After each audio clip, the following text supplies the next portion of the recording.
So, good morning, friends, and welcome to the Aryan show. And we are very much honored to have a special guest with us, Mr. Rudra Mohanty. So, before starting the discussion, let me introduce the guest of the day, Mr. Rudra Mohanty. Mr. Rudra Mohanty, he is currently working as a delivery manager in Tech Mahindra Limited.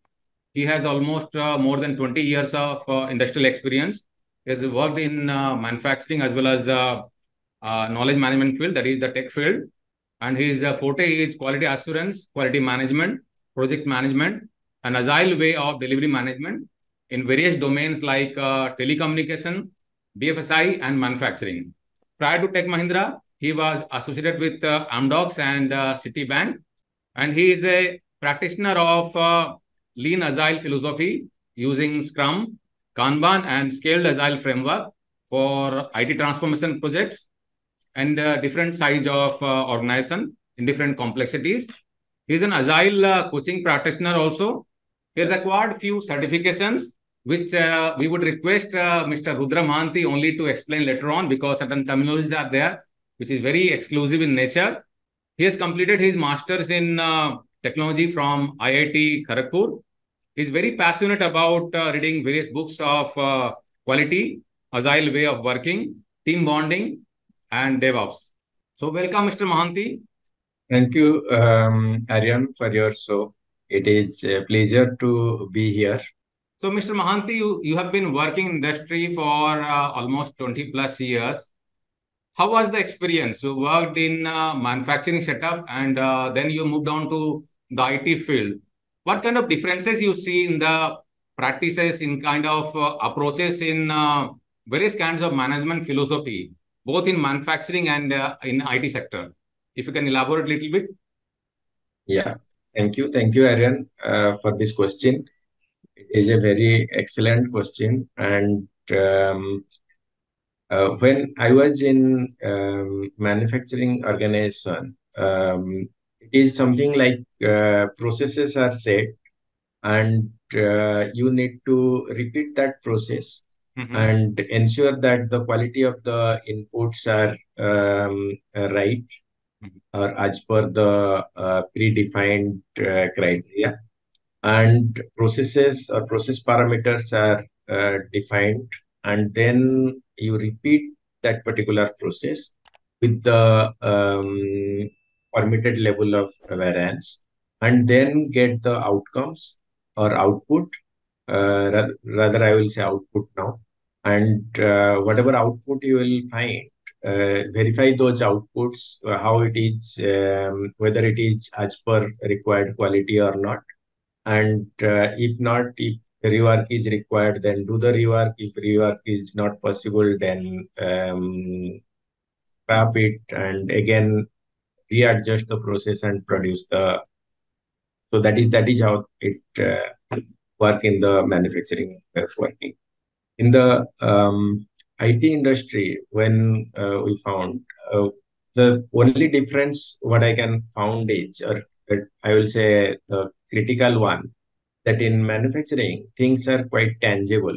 When you are saying that I need a car, then in everybody's mind, you will find there will be a picture get created that there is a four wheels will be there, then a car will be look like of this kind. Everybody know that when we'll Specifications are clearly defined. You can feel, you can touch. Yes. yeah, you can feel, you can touch, you can visualize on your Right. mind. One picture will form. Okay, when I come to IT industry, when someone will tell I need a application, consider that similar kind of Paytm. Nowadays, everybody is saying Paytm. Then you can people can correlate. Okay, how the Right. Paytm look like. But if consider that 10-year, 20-year back, someone is saying that I need a application for doing the payment, then everybody's mind, someone can visualize it as a rectangle, someone can visualize it maybe a star shaped, someone maybe visualize it as a circle, because it is absolutely intangible. Right. So there, um, coming to a common specification, what exactly customer need is, and what we are going to deliver, and whatever we will deliver, whether that will fulfill the customer's need or not, that requires lot of visualization, lot of mapping, lot of fast feedback between customer and supplier. And that is where I see a major difference between the manufacturing and the IT. Great. So when you develop a product, or say for an example, any application, if you develop, so how do you take input from the customers and how do you validate them? Because it could be different than the manufacturing setup. So if you can tell a little bit about the process of the validating the customer's requirement during the development phases of the processes or the product. Yeah, yeah. So here we have taken a few practices from the agile way of working, just to ensure that since these are intangible products or intangible specifications, so customer may tell something and we will interpret it differently. So there are few techniques we use. One is wireframe technique, where whatever customer is telling, will understand that custom requirement. Then once we understand, we will replay that particular requirement to customer, and with certain wireframe diagrams that this particular application, consider that I will take one example of this Paytm, which will be help everyone Right. to correlate. Okay, this particular will design a how the application will look like on the mobile or in the laptop or in the desktop, or how it will look like. So, and where exactly the icons will be there for payment to the UPI, payment to the mobile numbers, payment to the other bill payments, or whatever options customer is asking. Then we'll validate those customer, and then we pick up only a few top prioritized requirements, and then design those, prepare a working solution for the customer, and then do a demo to the customer. And once we give the demo to customer, then customer can see and feel whether that particular whatever he has asked, even though sometimes it happens that customer is asking something and we are delivering the same thing to customer. And after delivering, customer realizing that what I have asked, that is also not correct, because I may not able to explain what exactly my ask was, or after looking into it, I can realize that my ask was wrong and I need to change it.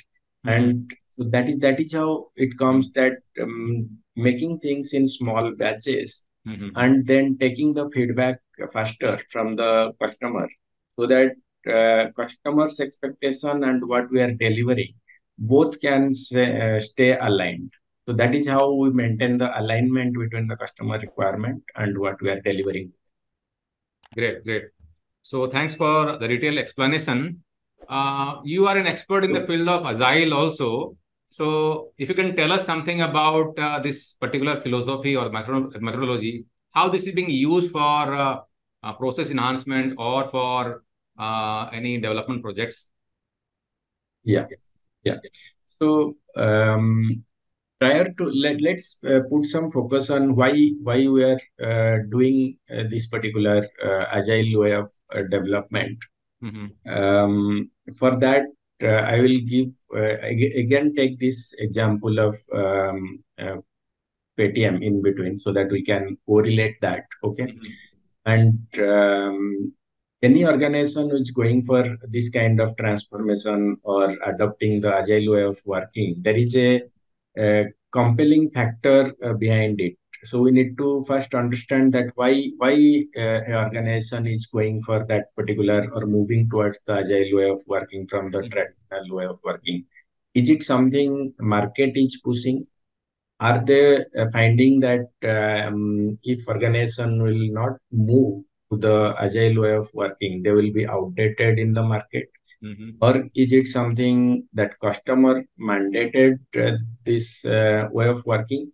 Or some training organization have given the training and showcased lot many good benefits of agile, and then organization have taken a decision to move into agile.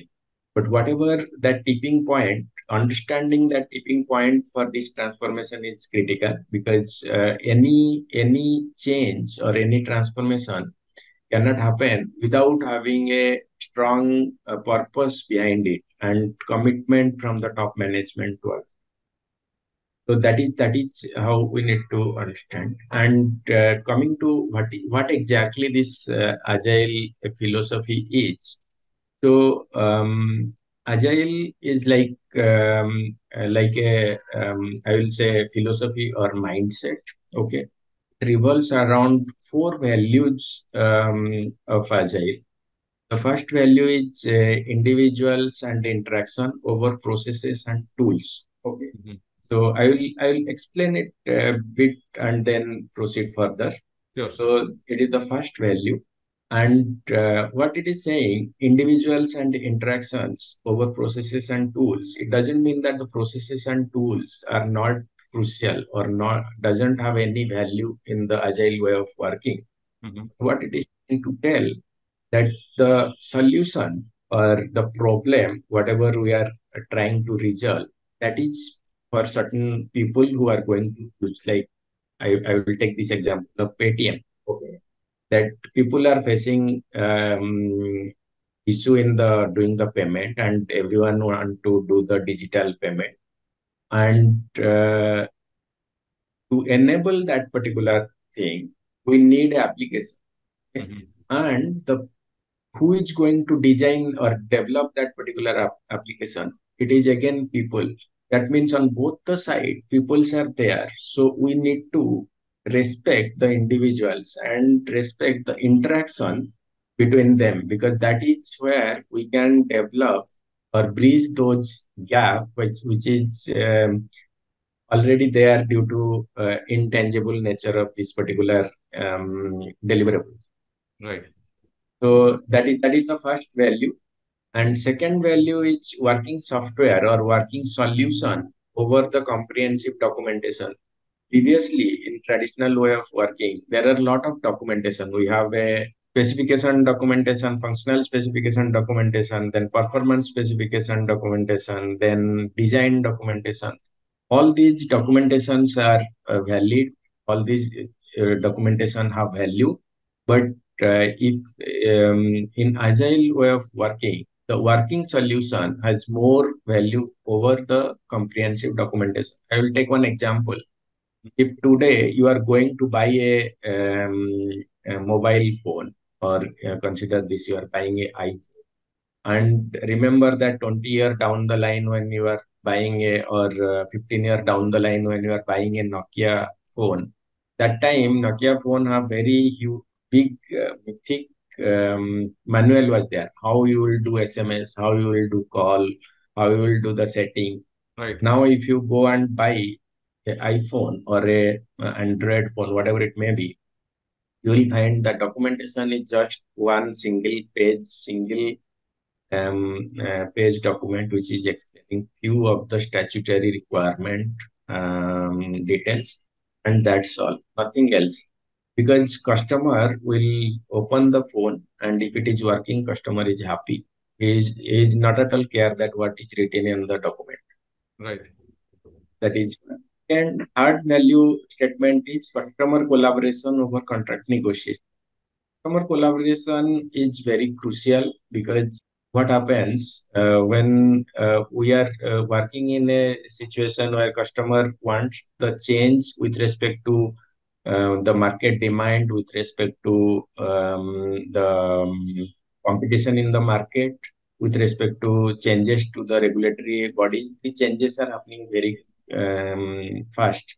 So in that case, we need to do more and more customer collaboration, that what they need and how fast we can deliver that, rather than what they have written in the contract and how we are adhering to that contract. Doesn't mean that contracts are absolute. We don't need contracts. Yes, contracts are required, but it should be as thin as possible. It should be, and where it is going to help us to do more customer collaboration. So that is the third value statement. And the fourth one is responding to change over following the plan. So plans are very much required. We cannot do anything without having a planning. But written down a plan today and trying to follow that 6 months down the line is definitely not going to produce what market is looking for. So in that case, we need to respond to the change.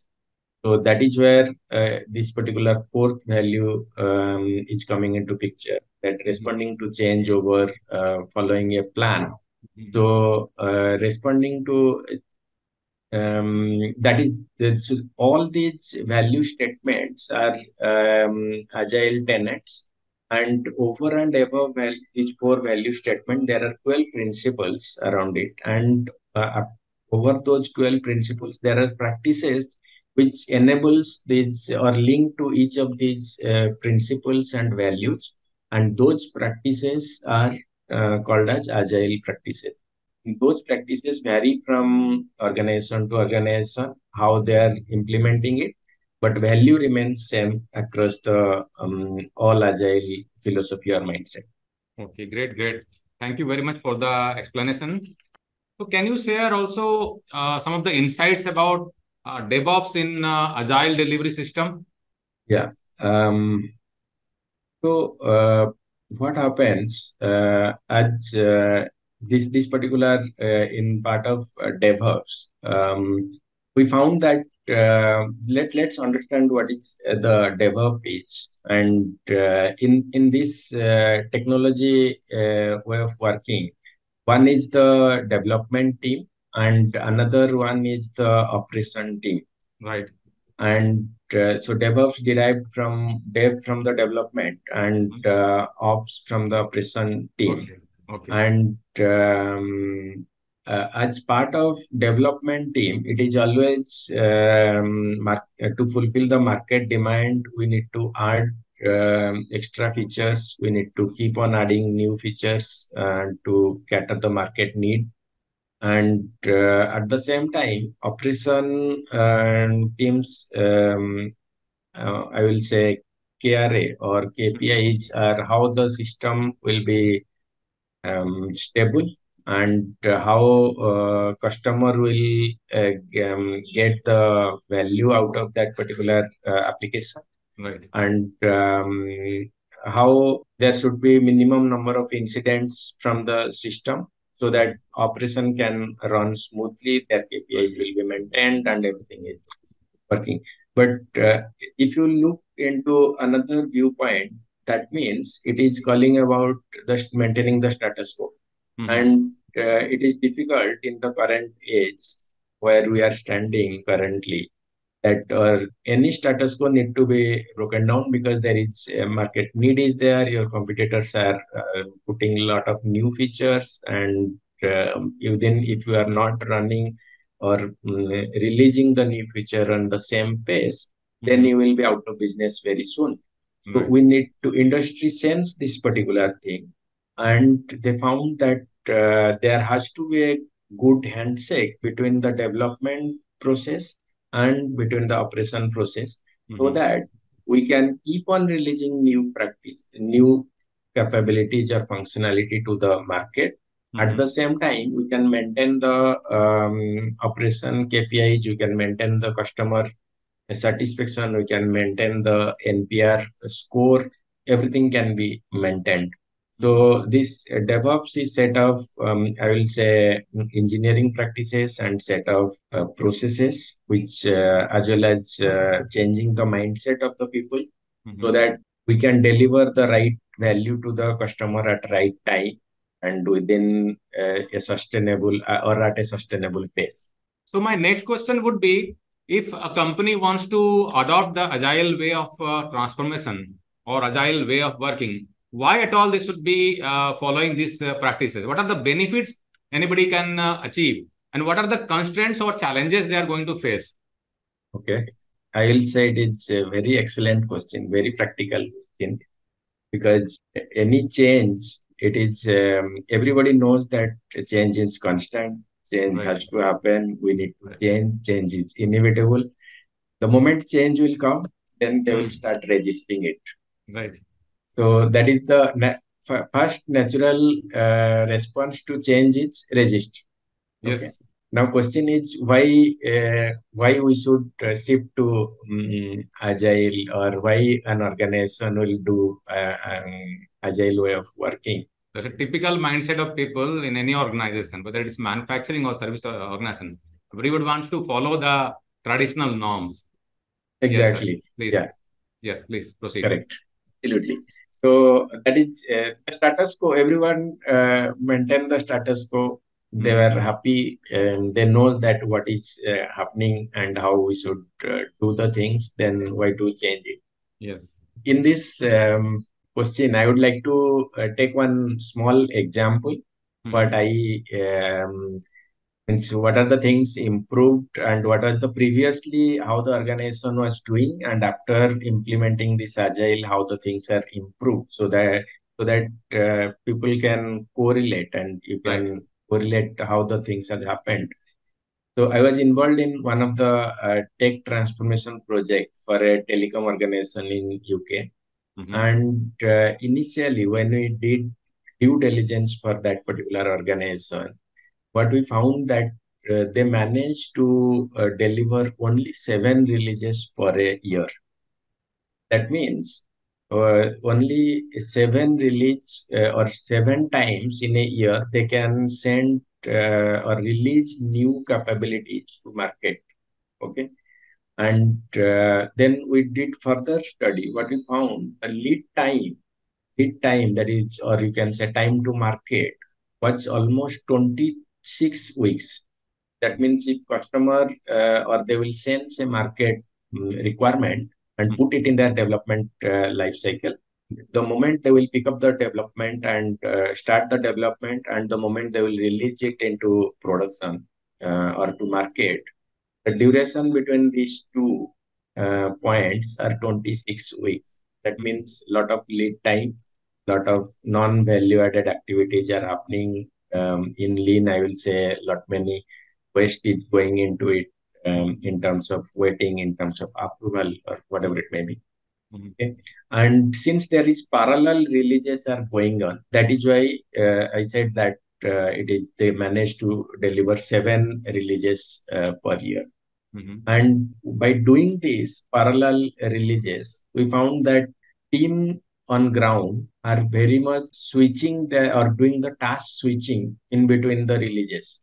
And because they are fixing bug from the prior deliveries, they're working on the current release, they're again trying to do certain understanding from the subsequent release, which is about to come.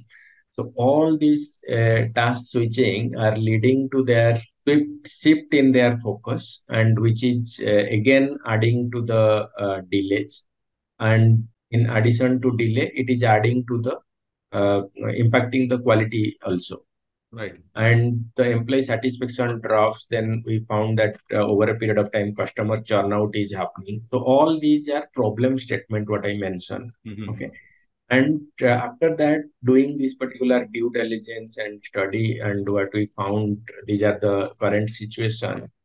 We designed the agile way of working and presented that to management, because as I mentioned, that management, we need to understand what is the tipping point and what are the objective behind this agile transformation.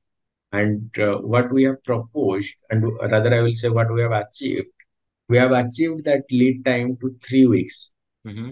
from 26 weeks to 3 weeks. That means we have cut down a lot of waiting time. We have cut down a lot of capabilities which are not required at the moment. We worked on cost of delay. We in sliced all these requirements which can be easily prioritized, that which one is really need after 3 weeks time, which can wait. And we impacted couple of trainings to change the mindset of people, so that by doing it, one is time to market reduced to 3 weeks. Another one is quality improved because everyone focus on the same release. And there was a lot of reduction in the employee churnout. Employee satisfaction level goes up. And we found that over a period of time, the customer churnout reduced, and organization managed to deliver almost 17 releases in a year, and which enhances the learning cycle or feedback loop, faster feedback loop. You are putting a functionality in market, you are finding that what is the response to the from the market. Market is need more capability in that particular direction.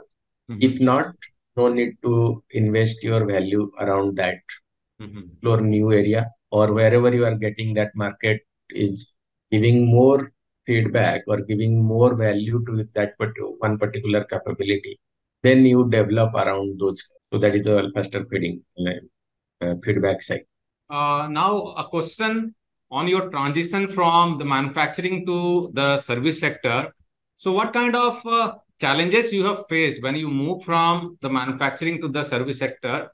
What kind of benefits you have got with your experience from the manufacturing, and what kind of challenges you have faced when you moved on to a different field? If you can elaborate a little bit. When I was in manufacturing, as I initially mentioned, that this is world of tangible things, and if someone is saying it is a screwdriver, then everyone knows that how the screwdriver look like, or the car. What example I have given, everyone knows. And when I shift to the service industry, and my shifting was in the same field like quality assurance, and I started with processes, tools, and audits. Then giving more value to the documentation, whether documentations are happened or not. It is mentioned in our quality management system, whether those are added to or not. Then I found that it is more or less, I can say, I can correlate how the quality management system in is like a change in the organization only. Otherwise, management systems are adhering to the same.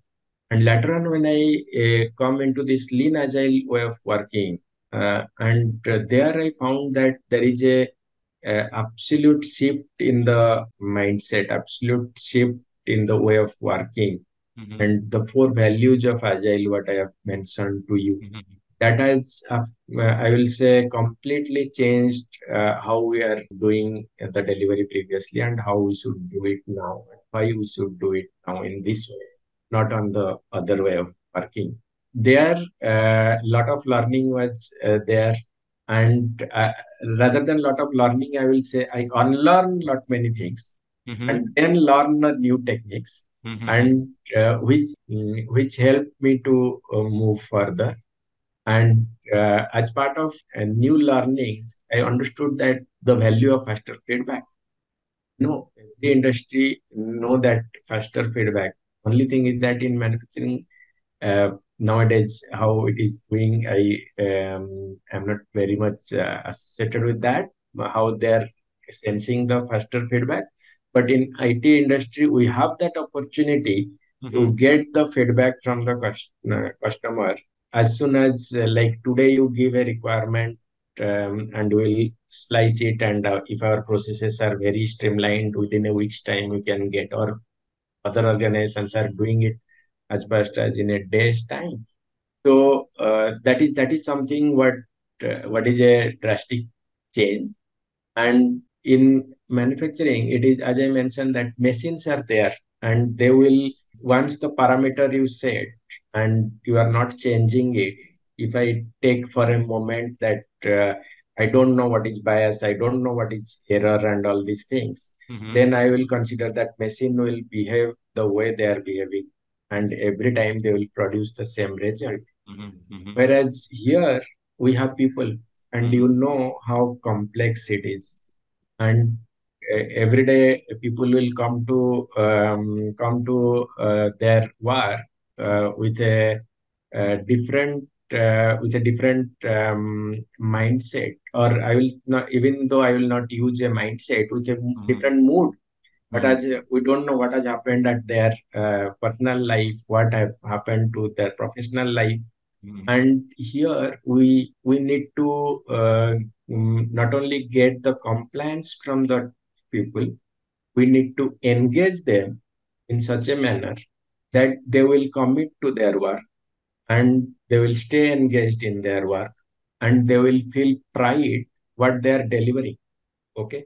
So here the people aspect is another area where we need to work. It is very sensitive, and as a leader, we need to be careful about it.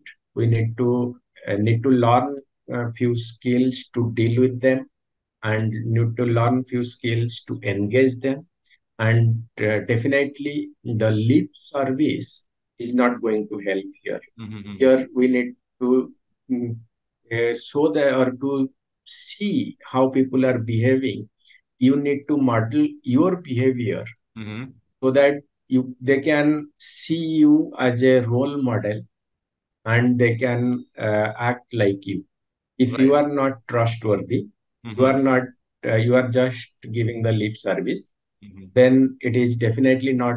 People can sense it very well, and they will not trust you, and you will so the entire system will fall down.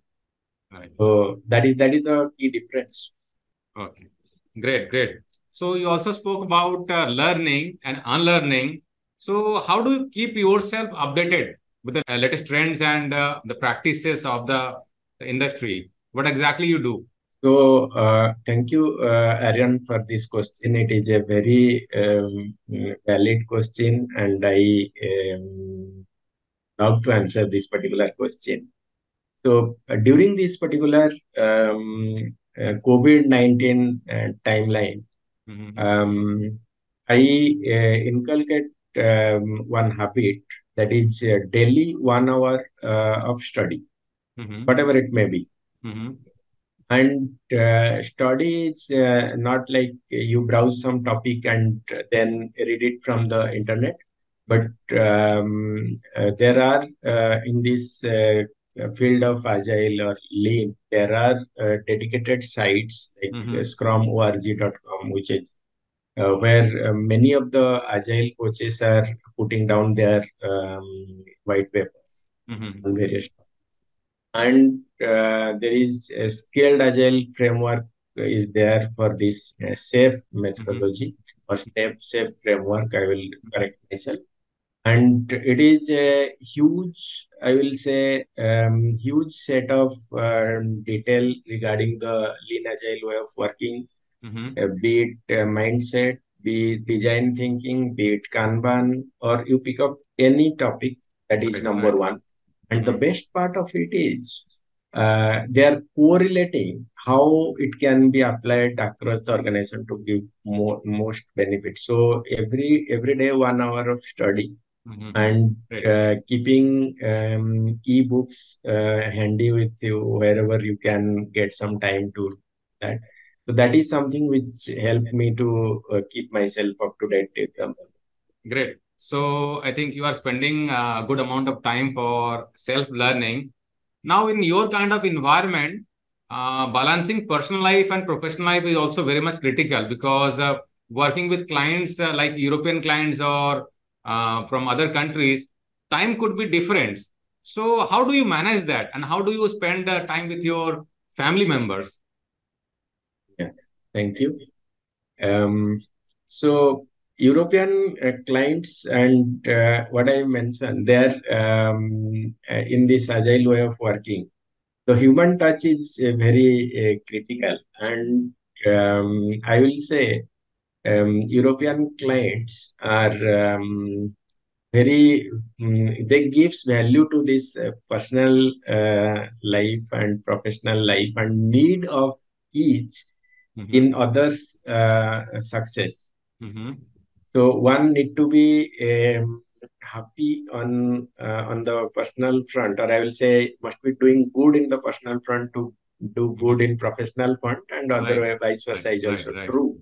And they do value it and keep on even if during the work time they have fixed work time, Mm-hmm. and they will if anything which is not required today. They will definitely mention that you take your time, you do it at your pace. It is not necessary something I need. So I will say one word. There is no artificial urgency Mm-hmm. creation kind of thing in the work, and those due to which it is very easy to maintain that personal and professional balance, so that I can start my work little late in the morning and continue Mm-hmm. little late in the evening Mm-hmm. and still manage the show. Great, great. Now, talking about the evolution of various AI tools, you must have also learned and must be practicing in your industries.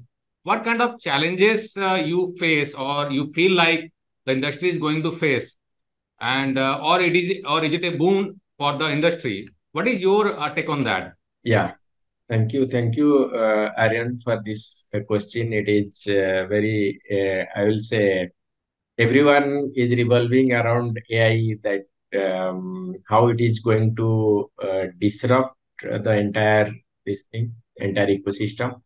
And I think the way AI is coming now is definitely going to disrupt all these repetitive tasks, and up to certain extent, or I will say up to great extent, on the task which was doing by a human brain Mhm. Right. through these algorithms.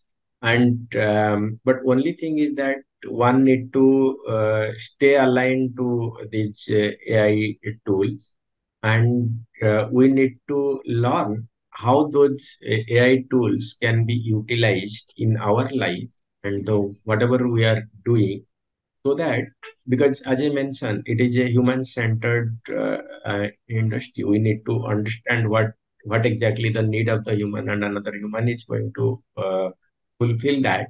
So we need to only use those AI tools for a better delivery, or so that we will be, as a person, we will be always in the market demand, because we know how to use the AI tools for our enhance our skills, or to increase our productivity, or to deliver better value. So, as a program manager, you must be also managing a team of people, because practically it is not possible for an individual to work on a complex kind of project. So, you must be managing a team. So, what exactly you do to motivate them, or bringing them to the platform, or aligning their thought process to the objective of the organization or to the project? So what we are doing, it is yes, that is true. It is not possible that we are delivering, a single person is delivering such a complex and big program. It is a set of team which doing this particular activity, and it is very much crucial to keep them motivated and keep them aligned to what is the organizational goal, and how their daily activities are aligned to it.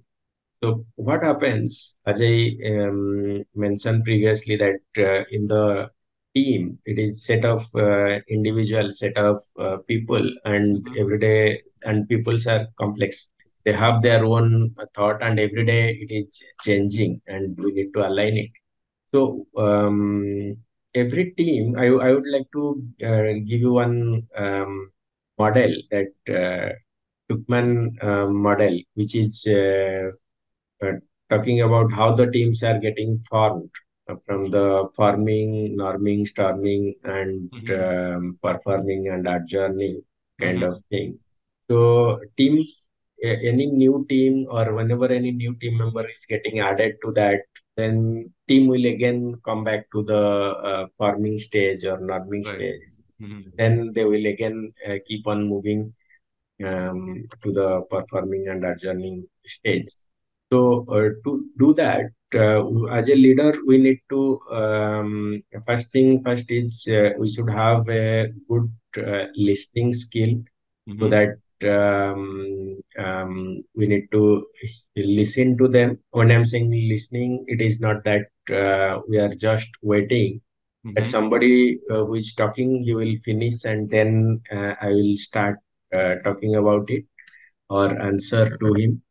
It's like listening carefully and Mm-hmm. mindfully, so Mm-hmm. that we can understand what is the problem he's talking about. If you see, if you interact many people, they don't tell about the problem. They will tell the symptom about problem. As a leader, you may not have, if you are not mindfully listening, then you may not get that Right. exactly. It is.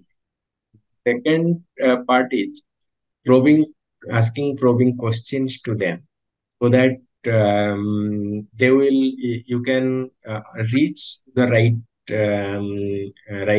um, place where where that particular problem is. Mm-hmm. I here I would like to take example, or I will take reference of one book Mm-hmm. called Mom Test, Mm-hmm. and that book is very much oriented about this, how one can ask powerful questions. Mm-hmm. And then after doing or while doing all these things, people will find that they are, when you are as a leader, you are listening to them, they Mm-hmm. will find that the respect whatever you are giving to them, and they will trust you, and that is very much critical. And second part is, as a leader, I do facilitate couple of sessions for them, so anticipating that how the facilitation can happen, what team can learn how to do the facilitation, so that they can keep them learn from it, and they can do it in my absence, so that other team members stay engaged during the when the discussions are happening and keep on participating into it, and get more benefit out of it. After listening, it comes to facilitation part. So I do facilitate a couple of meetings, couple of ceremonies, so Mm-hmm. that I can explain how to, or I can be an example on how to facilitate the ceremonies, how to facilitate the various discussion, so Mm-hmm. that team can understand, team can learn, team can get benefit out of it, and they can use it in their other ceremonies where I am not there. And then another part in team management comes as a conflict Right. management, Right. and it is very crucial since Mm-hmm. people are there, conflict bound to happen, Mm-hmm. and as a leader we need to sense that conflict, Mm-hmm. and decide that when we should act and how we should act, and where we should leave the conflict as it is, Mm-hmm. and so that team can still progress, and they do the self management kind of thing and proceed further. Right. And I'm not saying that all conflicts are bad. Conflicts, rather, I will say constructive conflicts are required for the team in Mm-hmm. this particular industry. So Mm-hmm. that where, because I will say why I'm saying it is required. I will give an example to you. There is a problem. Okay, Mm-hmm. one problem can have multiple solutions. If we don't do that, have that conflict, constructive conflict, then the one person is telling one solution, and everyone is telling yes, we'll go with that solution, then you may not get Mm-hmm. the collective intelligence from the entire forum or entire Right. team. Mm-hmm. So you should probe questions where the constructive conflicts will come. or suggestions will come, and team will do a validation of those using the factual data, using the facts and figures, and Right. decide which one is best. And there you can teach, or you can coach to the team that if you are giving a suggestion, if it is not taken care, and another suggestion is getting another person's suggestion is taken care, you should not feel bad. It is a learning opportunity that you learned something different from others. So those kind of conflict management skills are very much critical for a leader, and that is what I'm using. And another, or I will say, a very critical one is empathy and emotional intelligence, the team, and that is something which is bread and butter of a leader, how he's empathetic to the team, how they are controlling their thinking, and how they are doing things in benefit of the team.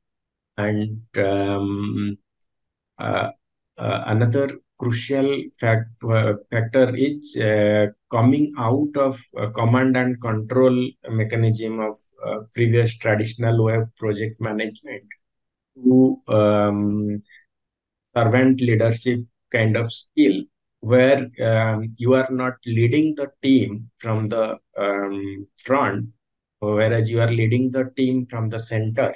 And so that team is taking their decisions, and you are allowing the team to take certain local decisions which are fast to take, because if they delay, then it will add delay to the entire thing. At the and those decisions which are very frequent to be taken, you are passing it to the team. And those decisions which are having higher impact, and you need to take not on a regular basis, you need to take, you are keeping those with you. So team is feeling empowered that they are taking the decision. They are not like someone is asking and they are doing. So by doing it, you are unlocking the intrinsic motivation of the individuals, and by giving them enough amount of autonomy, purpose, and mastery. So those kind of things are coming into utilization on a daily basis. Great, great. I think great view on team management and leadership. I think the viewers are going to learn so much of things from this session. So, Mr. Mohanty, if you can tell us something about effective collaboration between various teams who are working on Agile framework. So, how do you ensure that?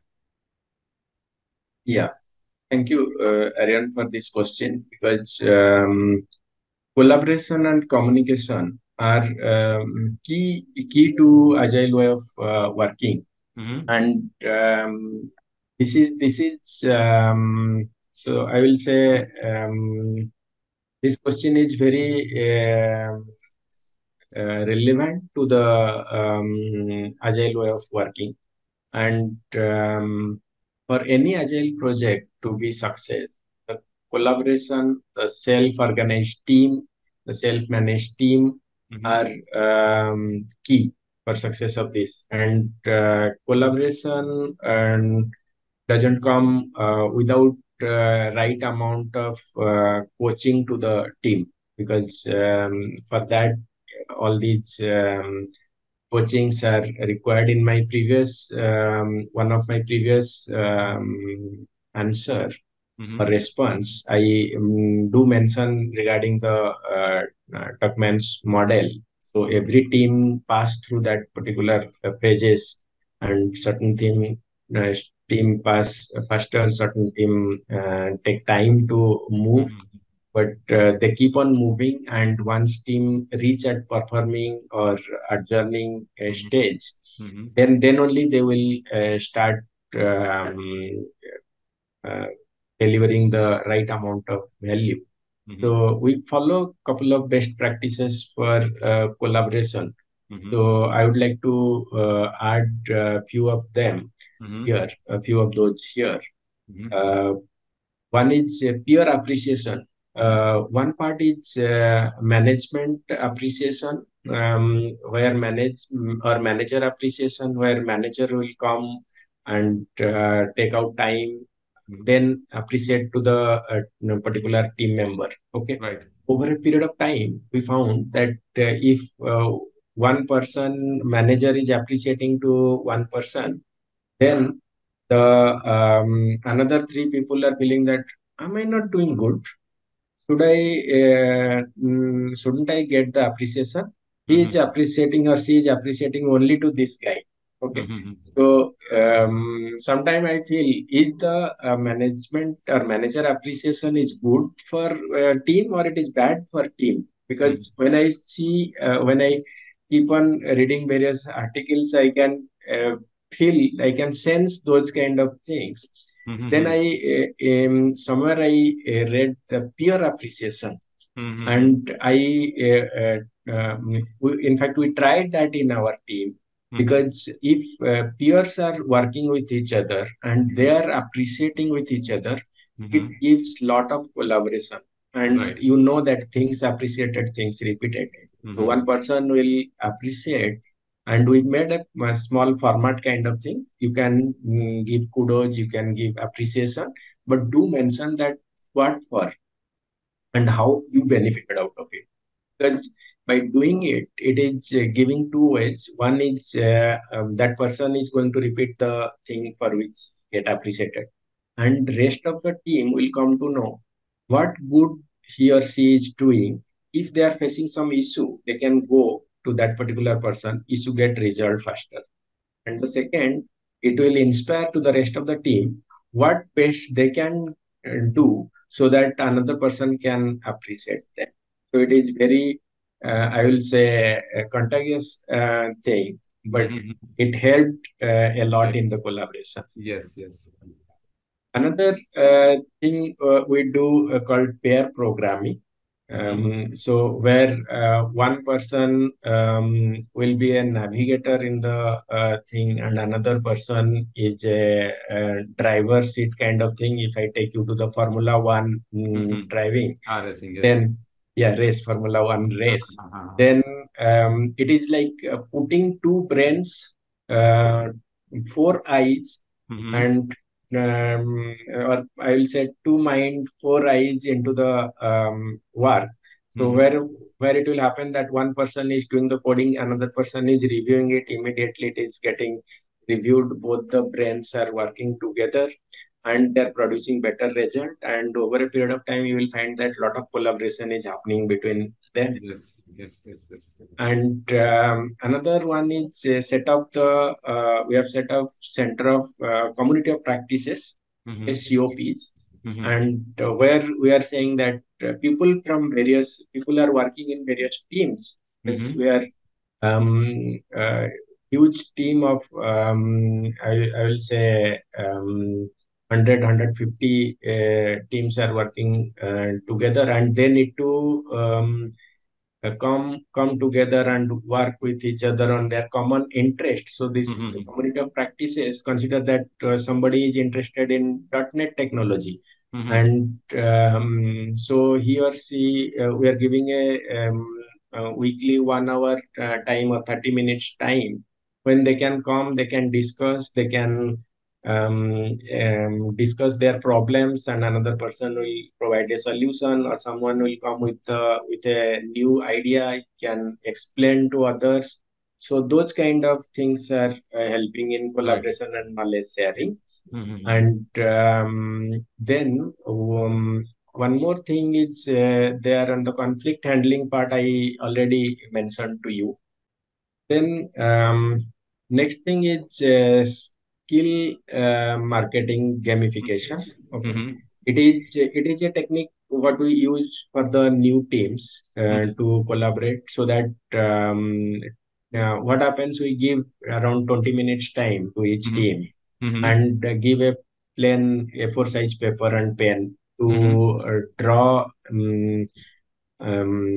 a picture of a shop, where shopkeeper would like to sell what are the fast moving products on their front, and then keeping certain products on their shelf, and keeping certain products at the bottom of their shelf. And he is expecting that people will come and buy those products which are displayed on the this thing. And similarly, in each individual will showcase that what is their what are the skills they feel that will be helpful in this particular project or in this particular association, and what skill they are good at, and they want to sell those, they want to share with others, what skills they feel they have, but here it may not be valuable, so they are keeping it the shelf or down and the shelf. And then everyone will get 2 minutes time to present themselves, present their skill, and market their skills by doing it. We found that everyone will come to know, being a new team, nobody knows that who is good at what, because everybody have come through different interview process. Right. And so that way people will know that each one's strength, weakness, and all these things. We can do it in a regular short analysis, but it is a fun way of doing, exchanging the things, where you will find that team is engaged, team is learning something, team is knowing something. At the same time, it is we are doing it in a game mode, so that engagements are more, so that improves the collaboration. And coming to the communication front, we do believe, in fact, one of the principle in Agile, out of 12 principles, one of the principle is saying that face-to-face communication is most effective way of communication, where you will find the verbal communication, you will find the non-verbal communication. Everything is in it when you are doing the face-to-face communication. So we mandate that if we are doing a meeting, it has to happen over the video on, so that everybody knows that we are attentive, we are listening to you. And if we understand we all are working from home, if there is a issue, there is no harm in saying that, okay, today I cannot switch it on or whatever, so that we don't want to disturb people. Then we try to map and visualize the interdependency between the team. That is again another part of communication, because inter-team communication is very much critical. Right. So we create a program board kind of thing to visualize that, and so that everybody will know what is the dependencies or interdependencies. Then there are various team sync-up meetings. I'm not saying team meetings. It is definitely a sync-up meeting, where in Agile we are saying it as a Scrum of Scrum, that terminology, where every team is coming, what exactly they are doing, and when they are going to do, and what other team are expecting. Are we crossing, or are we creating an impediment for another team? So those kind of really helps to improve the collaboration and communication. So great discussion, Mr. Rudra. I hope that the input given by you is really going to be beneficial for lots of our viewers. And I would like to thank you for sparing your valuable time and spending time on this weekend, taking time out from your family members. I think it's a really great way of sharing your experience with the professionals across the industries. Would you like to say something to the newcomers who are coming to the industry? Thank you, Aryan, for your time for conducting this interview. And during this interview, from your questions, a lot many things get refreshed, and I collated as much as I can from the day-to-day utilization of all these skills, techniques, or I will say hardware practices, whatever we are doing. And yes, my message to the newcomers is, as I mentioned, that change is constant and Right. inevitable. And we need to, first thing is awareness towards the change. Then second thing is acceptance of this change. And in this age where we know that the generative artificial intelligence is there, we should keep on learning new things. And only learning is not going to help. We need to keep on reflecting those learnings so that we can get benefit out of it. And whatever learning or whatever field we are in that field, how this artificial intelligence can be applied to enhance your skills, should keep on exploring those. So thank you once again, Mr. Mohanty, for sparing your valuable time. I hope that in some other session we would discuss on some other agenda, and we would keep on giving some knowledge to our viewers. Thank you very much. Thank you, Aryan. Thank you For a nice session and for your valuable time.